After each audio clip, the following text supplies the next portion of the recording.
Pagkatapos naming mag-shopping dito sa Bangkok, Thailand, narito tayo sa labas ng Platinum Mall para sa isang solidong street food trip na hindi mo pwedeng palampasin. Tingnan niyo to! May live cooking show pa bago i-serve ang pagkain. Sa malaking iron pan na ito, ginagawa ang kanilang bestseller, ang authentic Tom Yum Fried Rice. Amoy pa lang, naglalaway ka na sa asim at anghang. Grabe, ang sarap nito. Simulan ng biyahe, walang atras, walang urong. Dito sa Pinas, dami pang di natuklasan. Mula sa Baguio, lamig ay di matatawaran. Palawan ng ganda, asul na karagatan. Mayo na... Eto na ang aming order.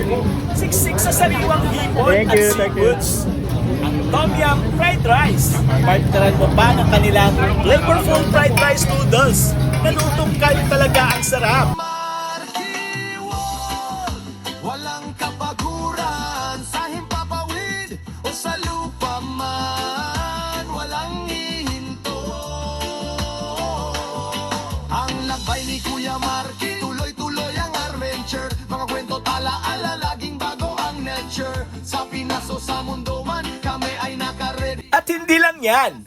Meron ding juicy at napakalaking kebab barbecue at iba pang inihaw na napakasulit sa bulsa. Yeah!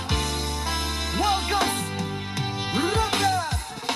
Lipat tayo ngayon, lagpas sa dulo ng dagat. Sa Paris, France, ang Eiffel Tower nakasabit. Korea at Japan, sa kultura'y lumulutang. Moderno tradisyon nating isinasalaysang. Amerika at Europe, sa buong kontinente. Walang limitasyon, tayo'y walang di pupuntahan. Bawat Kaya kung mapapadaan kayo rito sa Bangkok, Thailand, bisitahin nyo itong food spot sa labas ng Platinum Mall.